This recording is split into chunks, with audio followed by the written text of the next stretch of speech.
Welcome to my YouTube channel. In today's video lecture, I am going to discuss about blood pressure. So let's start the video. Blood pressure. Blood pressure is the force or pressure that the blood exerts on the walls of blood vessels. So blood pressure क्या होता है? Blood pressure एक force या फिर pressure है जो कि हमारा ब्लड एक्सर्ट करता है ब्लड वेसल्स की वॉल्स के ऊपर। ये जो हमारी ब्लड वेसल्स हैं जैसे कि आर्टरीज़ होती हैं, वेन्स, तो ये जो आर्टरीज़ होती हैं उनकी वॉल्स के ऊपर ब्लड जो प्रेशर डालता है उसी प्रेशर को हम कहते हैं ब्लड प्रेशर। सो अगर हम बात करें सर्कुलेटरी सिस्टम की तो यहाँ पर आपको हार्ट की डायग्राम दिख रही है। सो हार्ट का जो लेफ़्ट वेंट्रिकल होता है वो ऑक्सीजनेटेड ब्लड को कहाँ पर पंप करता है? एओर्टा में, जो कि एक लार्जेस्ट आर्टरी है। सो ये जब लेफ़्ट वेंट्रिकल कॉन्ट्रैक्ट होता है और ब्लड जो ऑक्सीजनेटेड ब्लड है वो एओर्टा यानी कि एक लार्जेस्ट आर्टरी में जाता है तो इस आर्टरी की वॉल्स के ऊपर कुछ प्रेशर डालता है। सो उसी प्रेशर को हम कहते हैं blood pressure. And keeping blood pressure with in normal limit is very important. अब इस ब्लड प्रेशर को नॉर्मल लिमिट में रखना बहुत ही ज़रूरी है, क्योंकि अगर जो ब्लड प्रेशर है वो कम हो जाए, जिसे हाइपोटेंशन भी कहा जाता है, तो अगर ब्लड प्रेशर कम हो जाए तो हमारे जो ऑर्गन्स हैं लाइक ब्रेन, किडनी, अगर इनको सही से एडिक्वेट ब्लड सप्लाई ना मिले तो ये ऑर्गन्स या टिश्यू डेथ हो सकती है। सो इसलिए ब्लड प्रेशर को नॉर्मल रखना बहुत ही ज़रूरी है। इसी तरीके से अगर ब्लड प्रेशर बहुत ज़्यादा हाई हो जाए जिसे हाइपरटेंशन कहा जाता है, सो हाइपरटेंशन की अगर आप बात करें तो अगर ब्लड सप्लाई बहुत ज़्यादा हो जाती है तो इससे ये हो सकता है कि जो आर्टरीज़ हैं वो आपकी बर्स्ट हो सकती हैं। सो इसलिए ब्लड प्रेशर को नॉर्मल लिमिट में रखना बहुत ही ज़रूरी है।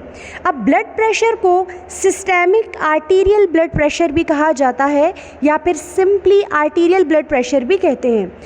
It is the result of the discharge of the blood from the left ventricle into the aorta। तो जो मैंने अभी आपको बताया कि आर्टीरियल ब्लड प्रेशर क्या होता है कि जो हमारे हार्ट का जो लेफ़्ट वेंट्रिकल है कि जब वो ब्लड को कहाँ पर रिलीज़ करता है? एओर्टा में। तो उसके रिज़ल्ट में जो इस एओर्टा या ये जो आर्टरी है लार्जेस्ट आर्टरी, इसकी वॉल्स के ऊपर जो प्रेशर होता है उसी प्रेशर को हम कहते हैं ब्लड प्रेशर। अब ये जो आर्टीरियल ब्लड प्रेशर है इसको हम एक्सप्रेस करते हैं 4 डिफरेंट टर्म्स में। एक होता है सिस्टोलिक ब्लड प्रेशर, एक होता है diastolic blood pressure, then pulse pressure and mean arterial blood pressure. सबसे पहले बात करते हैं सिस्टोलिक ब्लड प्रेशर की। सो सिस्टोलिक ब्लड प्रेशर क्या होता है? Systole is during the contraction of the heart. So जब हार्ट की कॉन्ट्रैक्शन हो रही है तब जो हम मेजर करते हैं वो होता है systolic blood pressure. When the left ventricle contracts and pushes the blood into aorta, pressure produce within the arterial system. So जब हार्ट का जो लेफ़्ट वेंट्रिकल है वो जब ऑक्सीजनेटेड ब्लड को एओर्टा में पंप करता है, एओर्टा जो कि एक लार्जेस्ट आर्टरी है उसमें जब पंप करता है तो उस एओर्टा की वॉल्स के ऊपर कुछ प्रेशर पड़ता है, जो आपका आर्टीरियल सिस्टम है इस पर कुछ प्रेशर पड़ता है और उस प्रेशर को हम कहते हैं systolic blood pressure. So pressure exerted when blood is ejected into the arteries. So वो प्रेशर जो कि जब ब्लड आर्टरीज़ में जाता है तो वहाँ पर जो प्रेशर पड़ता है उसको हम कहते हैं systolic blood pressure. Peak pressure produce by the contracting ventricle. अब इसको हम ऐसे भी कह सकते हैं कि जब वेंट्रिकल्स की कॉन्ट्रैक्शन होती है तो जो एक पीक प्रेशर, जो सबसे ज़्यादा प्रेशर जो आर्टरीज़ की वॉल्स पे प्रोड्यूस हो रहा होता है उस वक्त, उसको हम कहते हैं systolic blood pressure. So systole is during the contraction of the heart. Normal systolic pressure कितना होता है? 120 mm of mercury, millimetre of mercury, या फिर इसको 120 mmHg कहा जाता है। और अगर किलो पास्कल की बात करें तो नॉर्मल जो सिस्टोलिक प्रेशर होता है वो होता है 16 किलो पास्कल। नेक्स्ट है डायस्टोलिक ब्लड प्रेशर। अब डायस्टोलिक ब्लड प्रेशर कब होता है? Diastole is during relaxation of the heart. So जब हार्ट की रिलैक्सेशन होती है उस वक्त जो प्रेशर होता है उसे हम क्या कहते हैं? Diastolic blood pressure. In complete cardiac diastole when the heart is resting, यानी जब आपका हार्ट रेस्ट कर रहा हो, यानी ब्लड को इजेक्शन के बाद, यानी ब्लड को आर्टरीज़ में भेज दिया उसके बाद, the pressure with in the arteries is much lower. अब एक मरतबा वेंट्रिकल से वेंट्रिकल कॉन्ट्रैक्ट हुआ, ब्लड आर्टरीज में चला गया, उसके बाद अब आर्टरीज में जो प्रेशर होगा वो बहुत ही कम होगा, क्योंकि हार्ट क्या है, अब रेस्टिंग पोजीशन पे है। तो उस वक्त जो आर्टरीज के अंदर प्रेशर होता है उस प्रेशर को हम कहते हैं diastolic blood pressure. The pressure in your arteries when the ventricles are relax, तो इसको आप ये भी कह सकते हैं कि जब वेंट्रिकल्स रिलैक्स्ड हों तो उस वक्त जो आर्टरीज में प्रेशर होता है उस प्रेशर को हम कहते हैं डायस्टोलिक ब्लड प्रेशर। और नॉर्मल डायस्टोलिक ब्लड प्रेशर कितना होता है, 80 mm ऑफ मर्करी, या फिर किलो पास्कल में बात करें तो 11 kilo pascal. So systolic blood pressure क्या होता है, pressure inside your arteries when the heart is contracting, so at the time of heart beat. तो जो प्रेशर होता है उसे हम क्या कहते हैं, सिस्टोलिक प्रेशर, यानी कि कॉन्ट्रैक्शन ऑफ द हार्ट में जब वेंट्रिकल्स कॉन्ट्रैक्ट हो रहे होंगे उस वक्त जो प्रेशर होगा, जो वेंट्रिकल्स की कॉन्ट्रैक्शन की वजह से आर्टरीज या एओर्टा की वॉल के ऊपर जो प्रेशर पड़ेगा उसे हम कहते हैं सिस्टोलिक ब्लड प्रेशर। जबकि डायस्टोलिक प्रेशर क्या होता है, pressure inside your arteries when the heart is relax in between heart beat. यानी कि डायस्टोलिक प्रेशर क्या होता है कि एक बार जो आपका वेंट्रिकल कॉन्ट्रैक्ट हुआ, एओर्टा में ब्लड चला गया, देन उसके बाद अब ब्लड जाने के बाद अब वेंट्रिकल रिलैक्स्ड हैं और अब आर्टरीज़ के अंदर प्रेशर भी क्या होगा, कम होगा। तो उस वक्त जो प्रेशर होता है आर्टरीज़ के अंदर जो कि बहुत कम होता है वेंट्रिकल्स की रिलैक्सेशन के अंदर, उस प्रेशर को हम कहते हैं डायस्टोलिक ब्लड प्रेशर। नेक्स्ट है pulse pressure. So pulse pressure क्या होता है, pulse pressure is the difference between the systolic pressure and diastolic pressure. So अगर हम डिफरेंस निकालें सिस्टोलिक का और डायस्टोलिक का तो उसकी जो वैल्यू आती है उसी को हम कहते हैं पल्स प्रेशर। और नॉर्मल पल्स प्रेशर होता है 40 mm ऑफ मर्करी, कि सिस्टोलिक ब्लड प्रेशर हमारे पास कितना होता है 120 और डायस्टोलिक नॉर्मल कितना होता है 80, तो 120 - 80 is equal to 40। So pulse pressure is the difference between the systolic and diastolic blood pressure and the normal pulse pressure is 40 mm of mercury. Next है mean arterial blood pressure. So mean arterial blood pressure क्या होता है, average pressure existing in the arteries. So mean arterial blood pressure is the average pressure existing in the arteries, यानी आपकी arteries के अंदर जो एक एवरेज प्रेशर एग्जिस्ट कर रहा होता है उस प्रेशर को हम क्या कहते हैं, mean arterial blood pressure. It is not the arithmetic mean of systolic and diastolic pressure.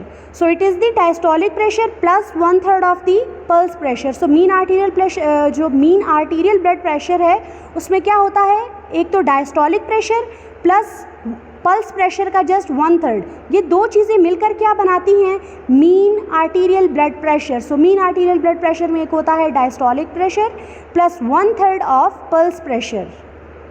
To determine the mean pressure, diastolic pressure is considered than the systolic pressure. So अगर आपने mean arterial blood pressure को major करना है, उसको determine करना है, तो उसके लिए हमेशा डायस्टोलिक प्रेशर को कंसिडर किया जाता है सिस्टोलिक के कंपैरिजन में।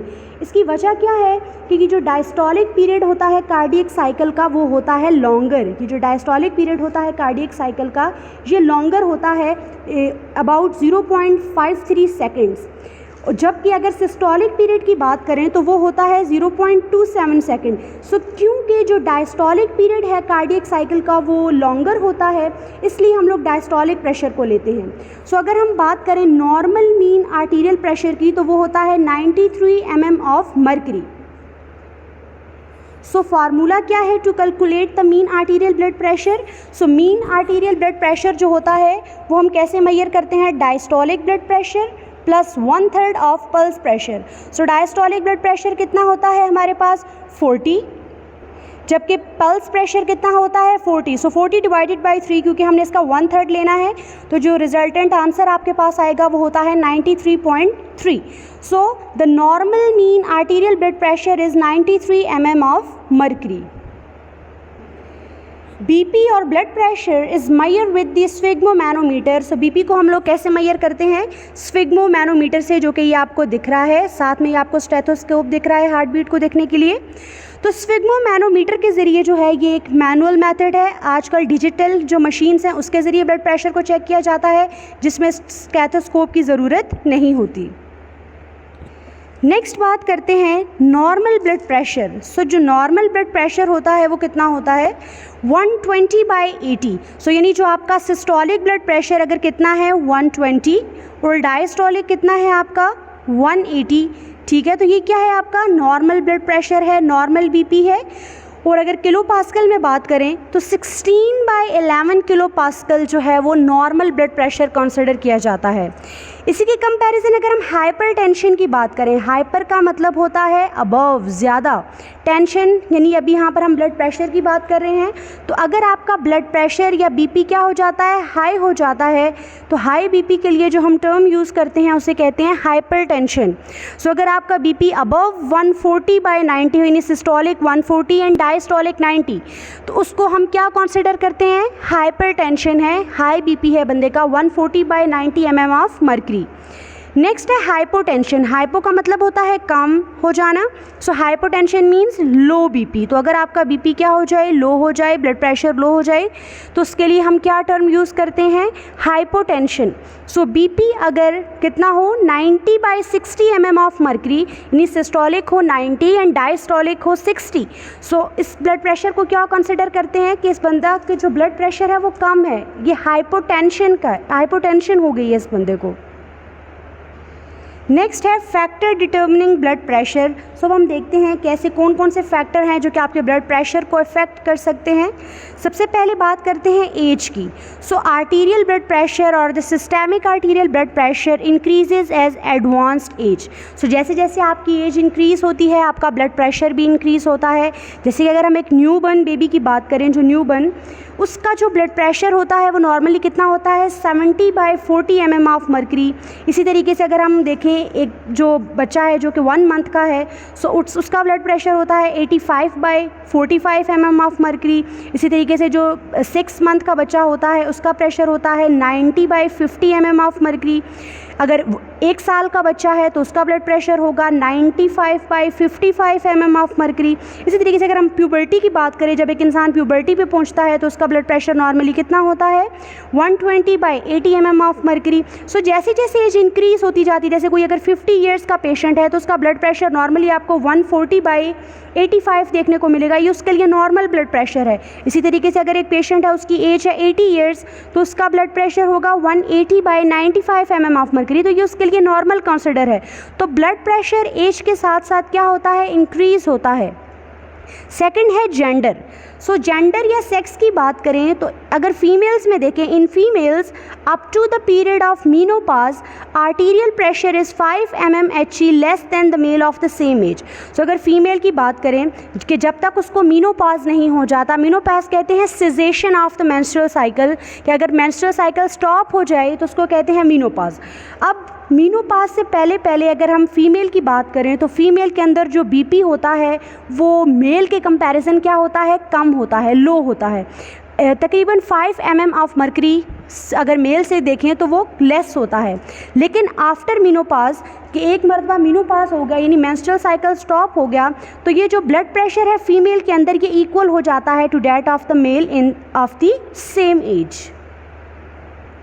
नेक्स्ट है body weight. So blood pressure is more in obese person than in lean person. So जो लोग मोटे होते हैं, जिनमें मोटापा होता है, ओबेस पर्सन, उनका भी ब्लड प्रेशर हाई होता है as compared to the lean person. Then diurnal variations भी आती हैं ब्लड प्रेशर में। फॉर एग्जांपल अर्ली मॉर्निंग की बात करें तो ब्लड प्रेशर जो होता है वो स्लाइटली लो होता है सुबह के वक्त, लेकिन ये ग्रेजुअली इंक्रीज़ होता है and reaches the maximum at noon. So ये आहिस्ता आहिस्ता इंक्रीज़ होता रहता है और दिन तक ये आपका बीपी जो है वो मैक्सिमम हो जाता है।